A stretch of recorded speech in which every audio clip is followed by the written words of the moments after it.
여러분들 오늘 댓글창에서 계속해서 '와 이게 무슨 일이지?' 하고 걱정 아닌 걱정, 분노 아닌 분노를 하고 계셔서 제가 요 내용부터 좀 전달해야 될 것 같은데요. 조금 전에 기사가 났던데요. 네, 공수처가 2020년 고발 사주 의혹 건으로 윤석열 대통령 부부와 한동훈 대표의 수사를 착수했다. 뭐 이런 기사가 났더라고요. 이거 어떤 상황인가요? 그러니까 이 고발 사주권이 가물가물하잖아요. 2020년, 그러니까 요번 작년 총선 말고 그 전 총선 때 네. 윤 대통령 관련해서 윤 대통령 쪽에서 이 고발을 사주했다. 그 저 사람 당시에 좀 고발시켰죠? 이렇게. 네. 그래서 고발 사주 의혹이라는 게 있었어요. 그게 당시에 그 손준성 검사라는 분이 손준성 보냄이라고 하는 텔레그램 메시지가 김웅 의원한테 있었고, 네. 김웅 의원이 당시에 공천을 받아서 이제 21대 국회의원이 됐잖아요.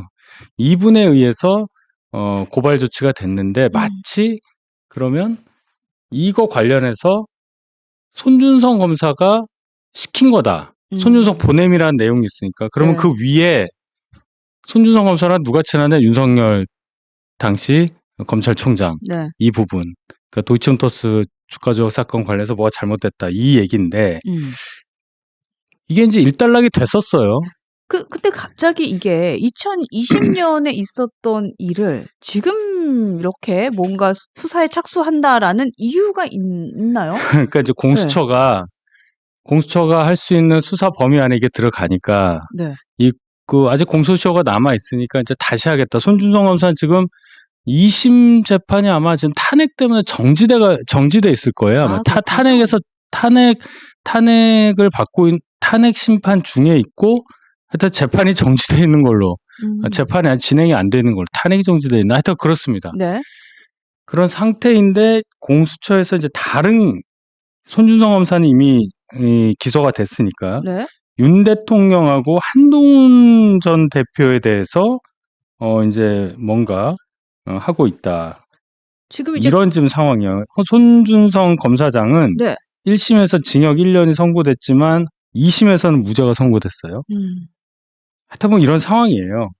근데 이게 지금 일단은 공소시효는 말씀하신 대로 아직까지 남아 있는 건 맞는 것 같고. 예. 그런데 이게 2020년에 일단락이 된 사건을 왜 2025년 지금에서야 윤석열 대통령 부부와 함께 한동훈 대표를 이렇게 하나로 같이 묶어서 무언가 수사를 뭐 하려면 할 수 착수한다? 있죠. 네, 왜냐하면 이게 시기적으로 갑자기 왜? 그 검찰에서 윤 대통령하고 한동훈 전 대표에 대해서는 수사를 안 했고 어쨌든 기소를 안 했으니까 공수처에서는 이제 뭔가 하고자 네. 이 사건을 배당해서 이 두 분이 고발이 됐단 말이에요. 여기에 관련이 돼 있다고. 네, 이 네. 고발건을 처리하고자 이제 수사팀을 배당해서 사건에 대해서 이제 처리에 들어간다는 얘기니까 네. 글쎄요. 좀 그러네요. 네. 이게 사실은 이게 잘 보면요. 그럼 누가 했느냐? 그 조성은 씨라고 있어요. 이게 고발 사주 사건의 제보자가 조성은 그렇죠. 씨라고 하더라고요. 이제 조성은 씨가 네. 김웅 의원과 당시에 이제 복잡하긴 한데 20년도에 저희 당이 미래통합당이 되면서 같이 들어온 거예요. 같이 김웅 의원은 그때 세보수당으로 들어온 거고 통합이 됐고 조성은 씨도 어떤 청년 그 당을 하나 만들어서 같이 들어온 상태에서 네. 뭔가 두 분이 이제 뭐 일로 연관이 되는지는 몰라도 이 고발 사주 관련한 것에 연루가 돼 있단 말이에요. 그러면서 이분이 이제 터뜨리기 시작한 거예요. 내가 봤는데 갖고 있다. 왜냐하면 김웅 의원이 이걸 보내요. 조성은 네. 씨한테. 네. 근데 거기에 손준성 보냄이라고 찍혀 있었던 거예요. 거기서부터 이제 사건이 시작돼서 손준성이 누구냐. 그러니까 알고 손준성 봤더니 보냄 그 워딩 하나를 가지고 저렇게 된 그게 거군요. 있어요. 그래서 네. 이제 많은 그 얘기들이 있어서 여러 가지로 그 문제가 컸었죠 당시에. 도대체 이 고발건을 국민의힘이 고발하도록 만든 거냐? 뭐 이거 가지고 이제 얘기를 하는 건데 한동훈 전 대표는 솔직히 얘기해서 네.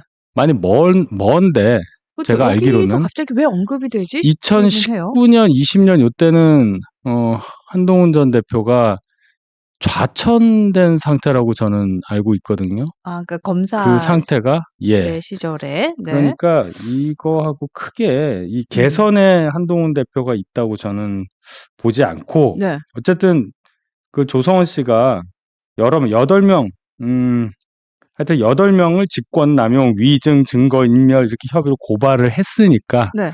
수사기관 입장에서 그 고발을 받아서 수사를 할 수밖에 없는 입장이다.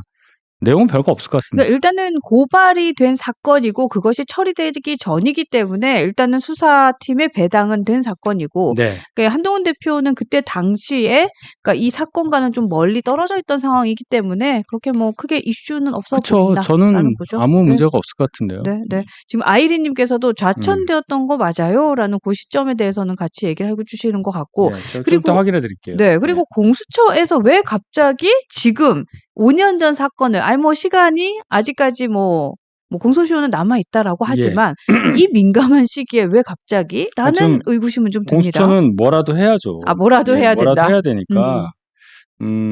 솔직히 얘기해서 지금 윤 대통령 구속 취소되는 바람에 완전히 위축돼 있고 아, 그렇죠. 잘못하면 조직이 없어질 가능성이 크잖아요. 지금 너무너무 지탄의 대상이 되고 있죠, 사실은. 예. 예, 그래서 때문에 뭔가 존재감을 존재감을 드러내기 위한 건가라는 생각 드는데. 저는 그렇게 봅니다. 여러분들은 계속 무고로 맞고서 할 수 있나요? 뭐 이런 얘기도 하시는데, 이제 무고로 맞고서는 사실은 지금 스텝에서는 조금, 이르다라는 생각은 좀 드네요. 저는 그렇게 봐요. 일단 제가 한동훈 대표가 그때 좌천이 됐냐 아니냐. 네.